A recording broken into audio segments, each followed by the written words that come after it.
Assalamualaikum warahmatullahi wabarakatuh. Halo teman-teman semua, kembali bertemu dengan saya di sini, Intan Baiduri, yang akan membahas hal-hal menarik seputar dunia perkuliahan. Nah, di video kali ini kita akan membahas hal-hal yang sangat umum sekali di dunia perkuliahan, khususnya untuk para mahasiswa. Yang akan kita bahas kali ini adalah mengenai penelitian. Nah, tentunya para mahasiswa sudah tidak asing lagi bukan dengan kata-kata penelitian. Nah, tapi teman-teman pernahkah mencari lebih dalam lagi atau mencari dari dasarnya apa sih penelitian itu dan kenapa itu penting untuk mahasiswa? Simak video ini sampai habis ya. Jadi teman-teman, penelitian kalau kita usut lagi itu terdiri dari dua kata ya. Penelitian itu adalah research ya bahasa Inggrisnya. Dan kalau kita tarik lagi, dia tuh terdiri dari dua kata, yaitu search yang berarti mencari dan re yang berarti kembali.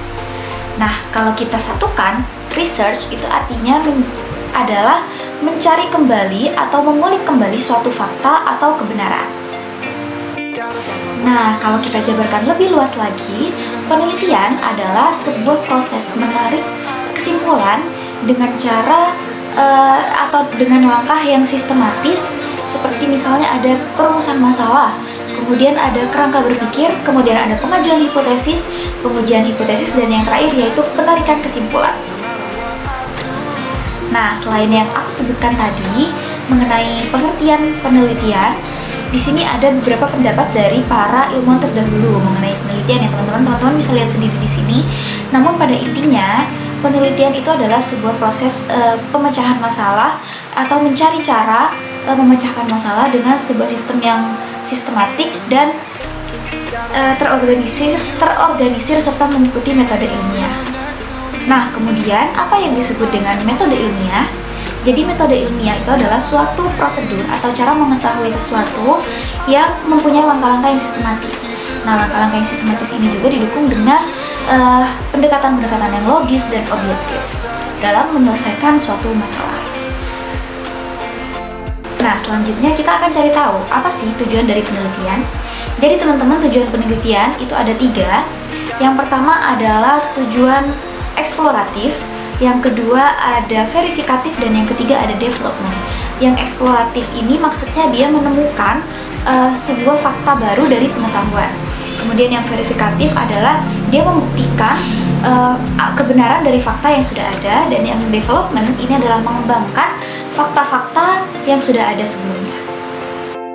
Nah, teman-teman, penelitian itu dibagi menjadi banyak sekali jenis. Yang pertama yang sudah tadi dijelaskan yaitu menurut tujuan penelitiannya.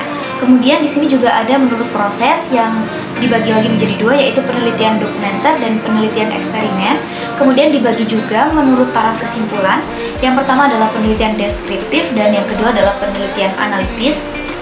Kemudian ada juga yang menurut tempat yang ada dibagi menjadi 3. Yang pertama adalah penelitian laboratorium, penelitian perpustakaan, dan penelitian lapangan.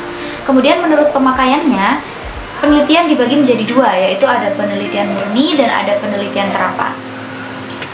Selain itu, yang terakhir, penelitian juga dibagi menjadi 2 menurut metode pendekatan. Yang pertama adalah pendekatan kualitatif dan yang kedua adalah pendekatan kuantitatif.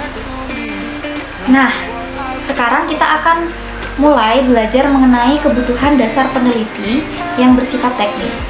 Jadi peneliti itu mempunyai beberapa perbedaan dalam melakukan penelitian. Yang pertama adalah dibedakan melalui kemampuan keilmuan. Jadi peneliti itu mempunyai kemampuan di bidang ilmu yang berbeda. Jadi itu akan membuat penelitian yang dilakukan oleh seseorang itu berbeda dengan orang lainnya. Kemudian masalah. Jadi masalah yang ditentukan oleh seorang peneliti itu akan berbeda dengan masalah yang ditentukan oleh peneliti lainnya. Serta sumber daya pendukung. Sumber daya pendukung setiap orang itu bisa berbeda, seperti misalnya biaya, tenaga, waktu, sarana, dan fasilitas. Selanjutnya adalah metodologi penelitian, yang dimana peneliti itu dapat memilih atau menggunakan metodologi penelitian yang paling tepat dan paling sesuai dengan apa yang diteliti. Dan yang dapat berbeda dari metodologi penelitian ini adalah jenis dan sumber data, sampling, metode dan alat pengumpulan data, serta metode analisis data. Seperti yang teman-teman ketahui tadi di awal bahwa ada metode pendekatan kuantitatif dan kualitatif, dan itu pastinya akan berbeda. Kemudian selanjutnya kita akan membahas mengenai sifat penelitian atau ciri khas penelitian. Jadi penelitian itu harus berkisar di masalah yang ingin dipecahkan. Jadi tidak boleh terlalu lebar masalahnya. Oleh karena itu di setiap penelitian itu ada batasan-batasan masalah yang ingin dicapai. Kemudian harus mendukung unsur orisinalitas. Jadi tidak boleh plagiarisme ya teman-teman ya. Kemudian harus didasarkan pada pandangan ingin tahu. Kemudian harus berdasarkan pada asumsi bahwa suatu fenomena mempunyai hukum. Kemudian yang selanjutnya adalah untuk menemukan generalisasi, studi tentang sebab akibat, menggunakan pengukuran yang akurat, serta menggunakan teknik yang secara sadar diketahui. Kemudian yang selanjutnya adalah etika penelitian yang non-teknis ya. Kemudian selain didasarkan pada kaidah-kaidah ilmiah atau metode ilmiah, pelaksanaan penelitian ini harus mengikuti etika penelitian, yang dimana etika penelitian itu berkaitan dengan norma-norma. Yang pertama, norma sopan santun, kemudian norma hukum, norma moral, dan lain-lain. Dan yang selanjutnya, bentuk-bentuk pelanggaran etika penelitian. Seperti yang pertama adalah pengubahan data atau informasi yang bisa dilakukan biasanya dimanipulasi datanya. Kemudian penyalahgunaan data atau informasi. Yang ketiga adalah pengakuan dan penggunaan data atau informasi tanpa izin. Yang keempat, publikasi hasil penelitian tanpa izin. Dan yang kelima, tidak merahasiakan sumber data yang semestinya dirahasiakan. Yang keenam, tidak menghormati responden. Yang ketujuh, menjiplak hasil penelitian orang lain tanpa izin. Yang ini juga berkaitan tadi di ciri khas penelitian ya teman-teman di awal yang tentang plagiarisme. Kemudian yang kedelapan adalah tidak menyusun laporan hasil penelitian. Kemudian teman-teman juga harus tahu mengenai kriteria seorang peneliti.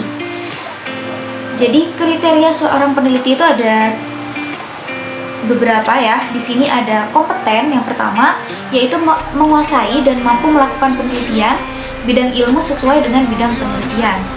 Yang kedua adalah objektif, yang maksudnya itu tidak mencampur adukan pendapat sendiri dengan kenyataan. Jadi tidak berdasarkan opini pribadi peneliti.